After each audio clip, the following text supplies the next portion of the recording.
fitiavaka anao fivaliko fahasambarako vahatraina tanjo tokany ny tokany faharako ametrako ny androko ny fofana sy fisainako aminao no miatomboka ka mifarana ny fiainako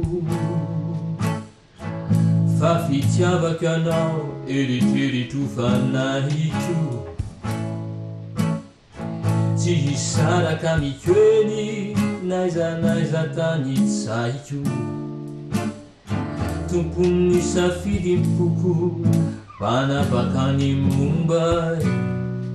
anjely ambinay atrany na izao anay pana fa fitiavaka anao eny tena fitiavako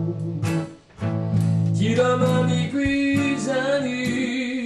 ka tsy afakeo ambavako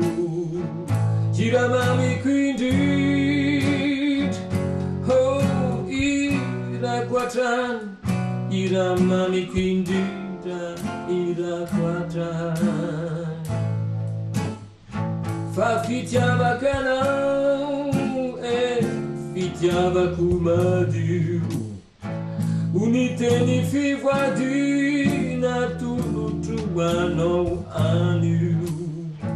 ufitiavaka anao mandrapodiko tany ufitiavako anao mandrapodiko tany fa fitiavaka anao fifaliko fahasambarako vahatraina tanjo tokany ny tokany faharako ametrako ny androko ny fofana sy fisainako aminao no miatomboka ka mifarana ny fiainako fa fitiavaka anao eritreritro fanahiko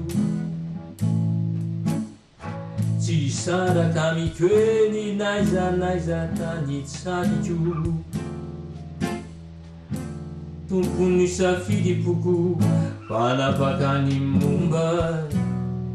anjely ambinay atrany raha izao anay pana